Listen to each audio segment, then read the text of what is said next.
Would you like to know how market research can help you make better business decisions? If that's you, join me with my next guest, Philip Derham, as we will go deep into the benefits of market research for your business. Hi folks, welcome to the Moving Beyond Being Good podcast by Gary Ryan from Organisations That Matter. In this podcast, Gary shares everything about servant leadership, service leadership, authentic leadership, how to create high performance cultures, service excellence, and life balance. Here's your host, Gary Ryan. Thank you, Sienna, for your lovely introduction. I really appreciate your work. Philip, welcome to the show. Dave, thank you. It's a pleasure being here. I look forward to being of some positive value. Because I want things to be better after. Well, they will be better after, because I've known you. We worked out, we believe it was 2006, when I was facilitating a mentoring program at Monash University for the business school, and you were one of the mentors at the time, and you're still being a mentor. We'll circle back and talk about that a little bit later. But let's get straight into it. Exactly how does market research help leaders make better business decisions? Essentially, by doing market research and getting factual evidence, they can make stronger and more effective decisions, because it's not just a gut feel or based on what happened in the past. It's looking at what is now and what customers, people want now. And then you can say, okay, now I can decide and I'll make a better, stronger decision.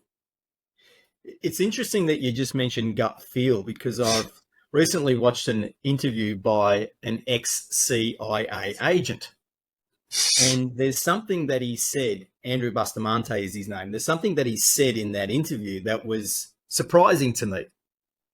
And what he said was, which fits in with this, just be careful of your gut instinct and get real data. What he said was the CIA train their agents to absolutely not trust their gut, which is counter to what a lot of people are taught. And he said, we are trained to be aware of what our gut is telling us, but immediately look for data. Let's get data.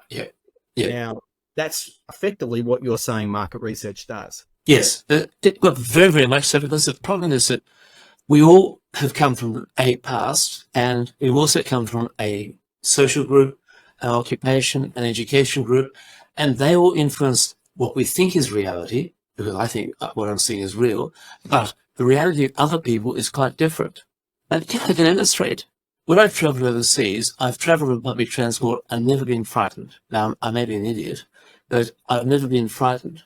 I travelled in Melbourne on a train line I've never travelled on before, and suddenly felt this feeling of fear. And I thought, that's ridiculous. That's ridiculous. And it's just that the accents and the dress were slightly different for the people who are on the train line that I normally travel on. And I said, oh, it's all right. They're okay, but I was out of my comfort zone. And this is the problem. We want to be comfort zones and make decisions based on what we think people want, whereas we find that they actually are different. They've got different views, and things have changed. And so along these lines of getting the data versus your gut feel, what would be some examples, if you're happy to share them, of some counterintuitive data that market research has identified that then has helped businesses make better decisions? One that really comes to mind was I was working with a marketing person for a coffee chain that had coffee shops in shopping centres, and they were fit, active, and really on top of their game. And they were concerned that they were losing customers, or people were not buying as much as they could, because they had large sized cakes, muffins, bread rolls, everything was big. And they felt that really people at that time were looking for healthy food and smaller. And so we ran a number of discussion groups for them. And what we found, to their surprise and my surprise, because we were talking about, here's the size of the cake, is it too big or do you want it smaller?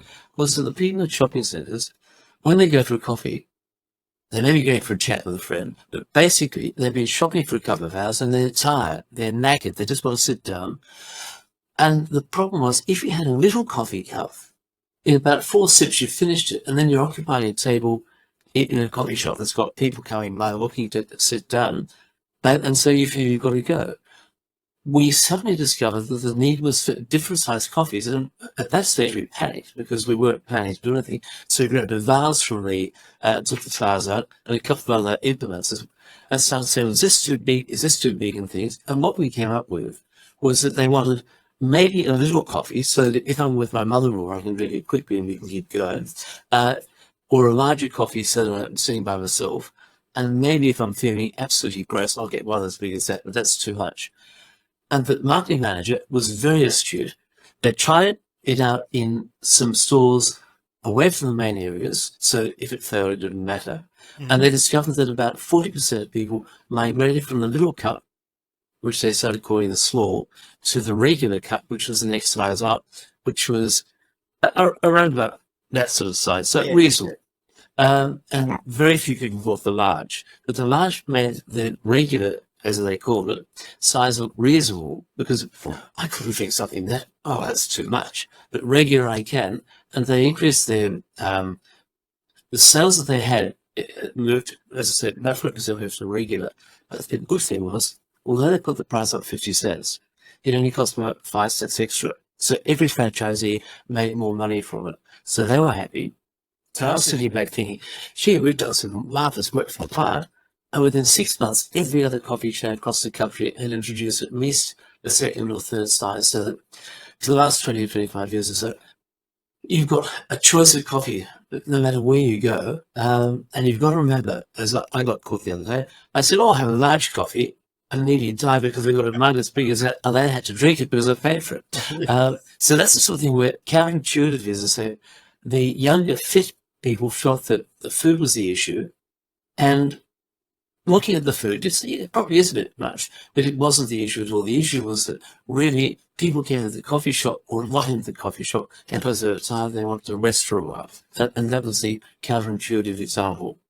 And it's stuck with me because every coffee chain has ever since benefited from their investment. Absolutely. And along the lines of that example, in my space, I've often been taught about the rule of 3 options, and that the middle option is actually the predominant option you expect people to get. So you got to absolutely nail that one. Yes. And this one can often be a bit ridiculous, but it's amazing how often people will get it.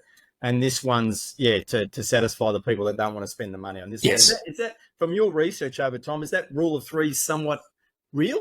It makes sense because I want to get it, but that's too expensive or that's too big. But I can come back to the middle size. But it's a bit way. You look in confectionery. You've got your little bar for $1.50, $1.25 or whatever it may be. Then you've got your box for $4 to $8, depending on the brand and the size and things. And then you've got your beer box for $10, $12. And so it makes a sort of $4 to $6 block of chocolate quite attractive because you think, it's a bit cheaper for each mouthful. And you still sit down and finish the sitting anyway. Yeah. From a purchase point of view, it's far better. From the company's point of view, it's far better that you get that bigger size than the small size. So I think it does make sense that there is that evidence that you go for somewhere in the middle, unless you really want to show.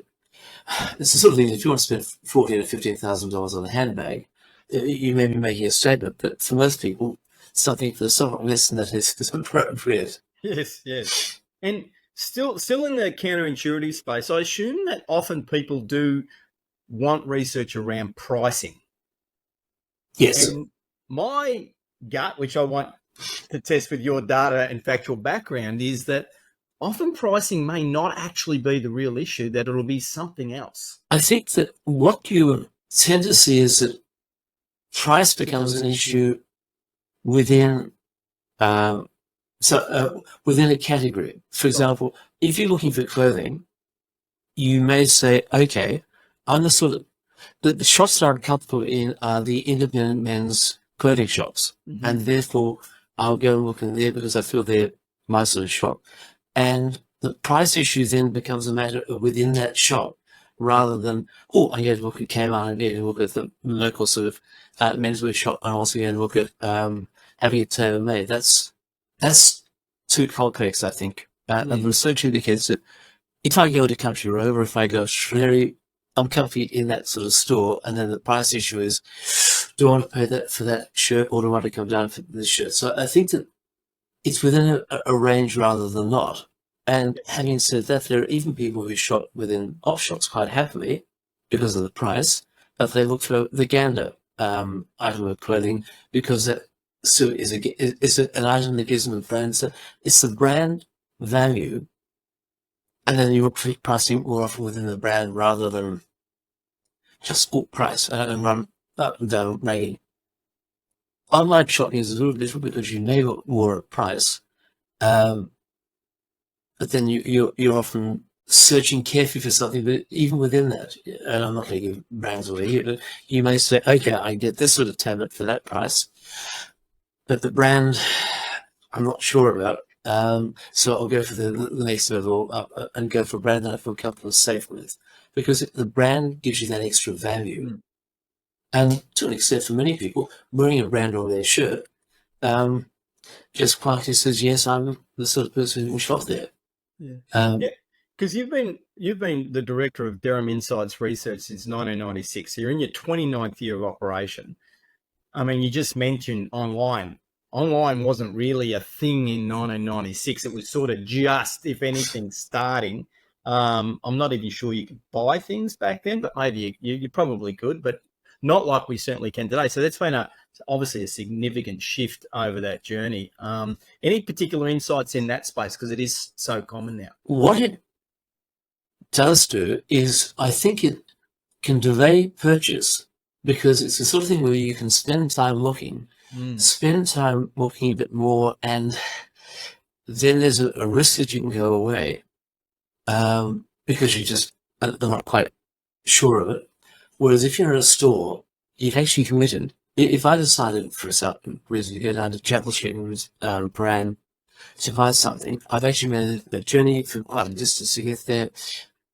It's a waste of time if I don't purchase. So I'll get something. Whereas if I'm online, we'll come back later. It still will be there.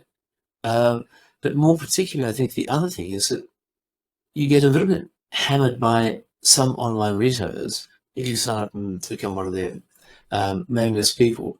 And then you get the stage where you think, oh, it's brand X, I'm not getting kind of mention them. But it's brand X, just delete the email because I've just got too many of them. And so I actually don't even shop there, though I had, because it's just more communication than I can cope with. Yes. And so I think that is a difference, but it means that if I'm an online retailer, I've got to really flog hard to cut through. That's right, and that's the challenge, because I did want to ask you to be clear about the difference between market research and marketing, because they are quite different things. Yes. Yeah. The difference between marketing and market research is that market research is where we talk to people, we try and understand what it is that they want, what it is they're going to do, what it is they have done. And a key difference between us and marketing is that if you take part in any research, your answers are anonymous and you do not get a follow-up from the company because of it. So that if you survey and you do a survey, and we find out all the sort of intimate things about you, that's as far as it goes. And the answers are reported in aggregate. And we'll talk about men in Australia or women in Australia or people who are born overseas in Australia, but we don't get down to identifying it. And we actually go very carefully to make sure you cannot cross-analyze the data and say, aha, that must be Philip Derham because it's X. And it's something we work very hard on. And what I do find funny, even when I've worked with clients who've given me a list of a dozen of their clients to research, and I think I've so if the overall trend is X or Y or Z, and I go, oh yeah, there's that bloody Philip Derham saying it. And I know it's not. But I can't say no, it's not, because obviously that means it's someone else. But I can't say yes, it is either, because that's not. I'm just say, look, I cannot tell you who it is. But please don't make assumptions. Just look at the overall results and go from there. Yes. And that's a significant difference. Whereas if we were running marketing and you go and buy a yogurt from the supermarket, then I would expect to get a promotion for a yogurt in the next week or so saying, oh, you must have finished that one, it's time to get a new one. And that's because I've chosen to be involved in the marketing of it. Whereas Yes. if I research on you don't hear from us or from the company again because of that answer. Yes. Now, some of your work's also internal market research. Do you want to tell us a little bit about that, please? With staff and customers, staff rather than customers, Yes. it's the sort of thing that what we've found with having an external researcher do the research for companies is that people are more honest, because if the chief executive says, we guarantee your answers are anonymous, then their feelings of disengagement, their feelings of irritation, their feelings of I'm just not being fairly treated can be reported back to me, and we then group the answers. So again, there's no individual identification. We can't say it's someone from the Cobram branch who's unhappy. We just say that there are staff on the branches who find that they are being omitted from being informed by decisions that customers come in and say, well, do X or Y or Z, and the staff don't know about it. And so there's no comeback. And that way people are more open and honest. And it takes a bit of work then analysing the answers to make sure we do not give away the identities. And again, it's one of those things that's funny. I've had HR people say, oh yeah, that's a Cotton branch. And you go, well, I can't confirm or deny, but I know full well it's not. It's someone else entirely. So it is the sort of thing that it allows people to be open and honest. Whereas I've worked in companies doing their own staff surveys, and there's no way, right, my boss is a pain, because it's going to affect my bonus this time around. Yeah, now, given the Gallup State of the Workplace report that came out again last year, it's 12th year of the report, the data's been very significant globally. Australia's got exactly the same number, that effectively 78% of people are disengaged with their workplace to some degree or another. I mean, it's very strong data and very consistent data. With the internal work over your journey, has there been some patterns of things that, if no one's ever actually done some market research internally with their staff, Philip, that you can say with some reasonable accuracy, look, over my journey, these are the 1 or 3 things that have really stood out, that if organisations did something about these 3 things, you're probably going to raise your engagement with your staff, which we know is going to raise productivity and actually help with your bottom line, whether you're for-profit or not. I think that the key issue is to have the chief executive really wanting to bring about change and to see his or her staff fully involved in the business. And that gets away from the command and direction model. And I appreciate that there are organizations in which command is required, but people for many generations, I'm talking both men and women, are actually very competent in their jobs. It takes them probably a month or 2 months to get on top of it. Once they're on top of it, they will respond better to assistance and some autonomy and capacity to get on with it, rather than being just micromanaged and not trusted. And again, it's the sort of thing that the senior management team have got to ensure that their staff the whole way down feel that they are empowered to do their jobs properly. If that doesn't come through, then again we'll hold my time taller to sit back and let the boss solve the problem, rather than coming up with a solution and solving the problem themselves. So I think that it's very strongly senior management and CEO led, and pushing it, possibly female CEOs have been better at doing this than male CEOs. That's pretty consistent with some information I've been exposed to. One of the topical issues today for a lot of organisations is returning to the office for work.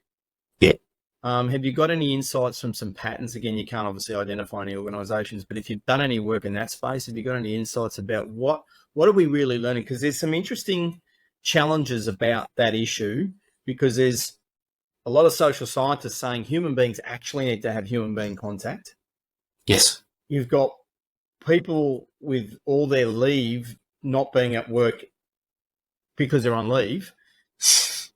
And so how do we And people are saying, I don't want it to be mandated. And others were saying, well, what's the point if I go to the office and no one else is there? Like, yeah, have you got any insights on that really, really right now? It's still very topical for a lot of organisations. Any data on that? I think what's coming through is your comment about people being social and social animals is significant. And what I would see is, I guess what we're seeing is that people can work very efficiently at home and learn to.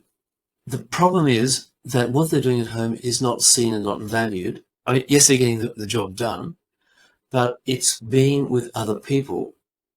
But I guess it's a bit like women. Women's work for many generations has been the home activity, and it's not been seen and not been valued.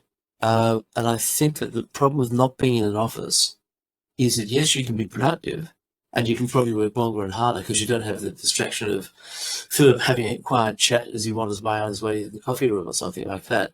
But the problem is it's not seen.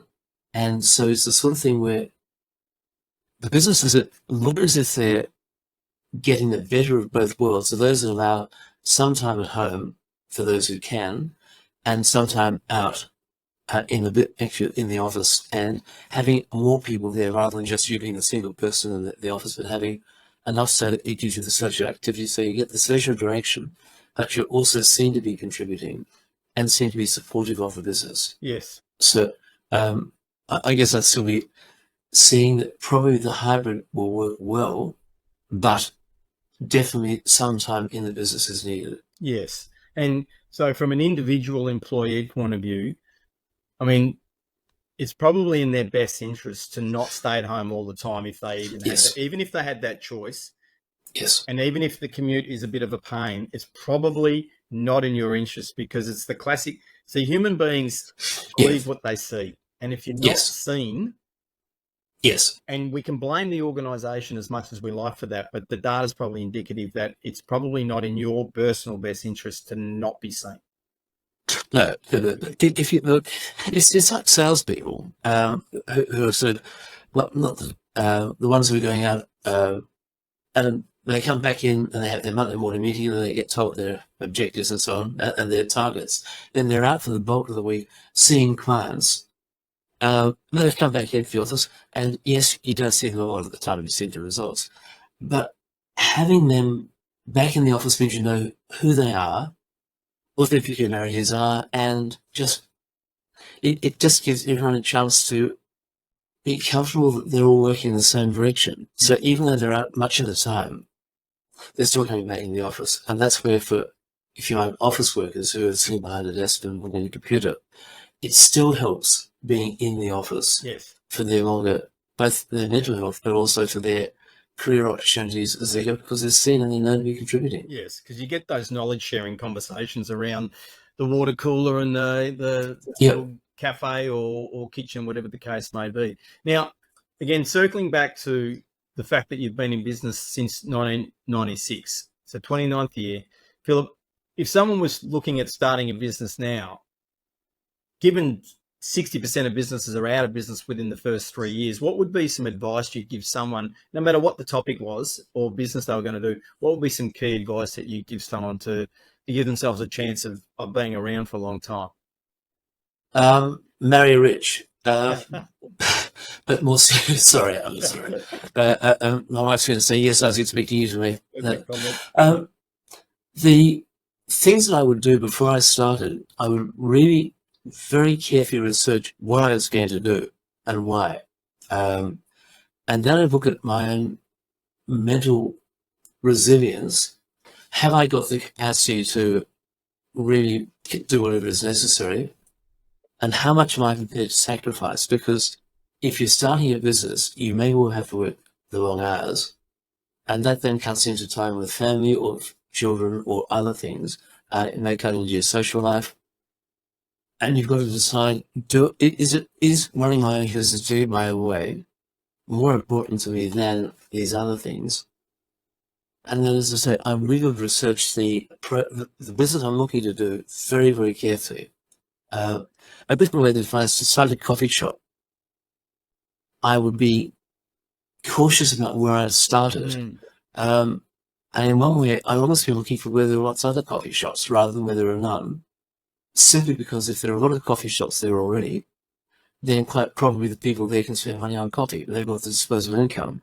If there are no coffee shops in this area, it's possible that no one's thought of it, but it's also possible that people there haven't got the income to dispose of sort of a cup of coffee a few times a week. So I do my research carefully. Now, obviously, you can pay researchers to do it, but I've been looking at Bureau stats data very extensively to look at the income of the area that I'm looking at, the type of people I'm looking at, and I'd probably hang around some of the businesses that are already existing in the area and see what they're doing and see what it is I can do better. And can I really do it better than that? Can I afford to do it better than that? How much can I invest? Yes. And in the end, I'd probably want someone to say to me, okay, Dave, maybe the accountant's the right person. You've been in business for 1 or 2 years. You're absolutely not hacking it. Have you thought of getting a job for an employer again? Yes. And I'd want some sort of marker to say you've been going long enough and you're sort of on a subsistence wage. Is it worth it? Yes.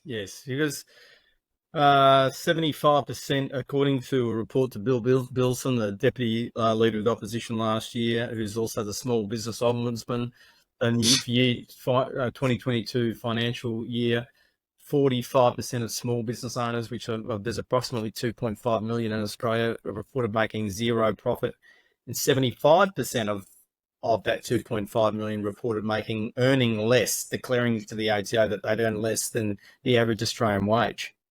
So this is real data that people need to consider when they've got to go in with your eyes wide open. And yes, equally to probably having that financial advice is also, seeking out mentorship. Find people that can mentor you from a business point of view, and don't be too proud to do that. Like, go and seek out mentors who've been in business who can help guide you, because yes, there's going to be economic downturns. Now, the reality with an economic downturn is it will turn again. Yep. But when it's doing this, you got to know it's going to do this again. Yes. Don't know when. It's true, isn't it? So that leads us to our last question, which is, Philip, what does moving beyond being mean to you? What it means, I think, is that you're probably being good now, but if you make the changes that you think through, your advisors think through, you'll be much better, and the outcome will be both personal satisfaction, business hopefully increase, and a more effective work-life balance, because it'll be coming through more strongly. I think that what it also means is, yes, if you've gone out on your own, you think you're pretty good, and yes, you want to do a lot, but the thing that you've got to remember to do always, Gary, and this ties back very much to you, is you've got to get advice from other people. You've got to constantly stand back and go, I could do that better. I hadn't realized it wasn't quite as sharp as it could be. I hadn't made it quite as clear I can improve. My technology is not quite up to date, whatever it may be, but you get external people coming in and giving you advice so you get to be better than you are, given that you're already pretty good. And thank you for that. Along those lines, with obviously the coaching space has exploded since I've been involved with it. And, people often come to me and ask me about if they're looking for a coach, what are some of the things that they should look for? And I say, look, one of the questions you should ask them is, are they actually qualified, and how did they get their certification, whatever that is? If they got it over the weekend or out of a weekly statement, it's not worth much. So you should ask that question, like, get your data and ask them who's coaching them. Because I've always had coaches. I've also always invested in coaches, because I believe that if I'm going to be a coach, I need to model what I'm delivering to other people. And obviously who the coach is that the coach has got is actually important, because you sort of get access to their knowledge, if you like, if they've got it. So if you've got a coach, if you're looking at a coach that's not being coached, that's some data that I would use in your decision making. Yeah, because you're narrowing down, Yeah. and you want to broaden out and just get that extra. So you really have a good input, because then you can make even better decisions, and then you can be that much better than you were before. Now, And that becomes important. and Philip, what are some of the best ways for people to contact you? We'll make sure they get into the shows. They can contact me directly on my phone number, 0414 543 765, or email me at derhamp, DERHAMP, at derhamresearch.com.au, or look at my website, which is derhamresearch.com.au. And I'll be smiling in a big case. So I'm very happy to talk to me, and the consultations are at no charge. It's only when it makes you do the research we start charging. So it's really important that people understand that if they reach out, you get to at least have that initial conversation and find out if this is something that you can work with. Then you work out exactly what the market research activity is going to be, and then you set obviously you quote it, and off you go, and that business arrangement happens. So, folks, very straightforward process. Reach out to Philip and make sure you contact him. Also, very active on LinkedIn as well, so there's another place that you can find him as well. We'll have all those details in the show notes. Now, Philip, thank you for giving up your time and joining us on the Moving Beyond Being Good podcast. Gary, thank you. It's been a fascinating discussion. I've enjoyed every bit of it, so thank you very much. Now, folks, you're able to contact me and access Yes for Success, how to achieve life harmony and fulfillment, as well as Disruption Leadership Matters, lessons for leaders from the pandemic, and what really matters for young professionals, how to accelerate your career with 15 practices. All those 3 books you can access directly through me or through Amazon. Go check them out. Once again, I'm Gary Ryan, your host of the Moving Beyond Being Good podcast and Director of Organisations That Matter. We look forward to seeing you in the next episode. Bye.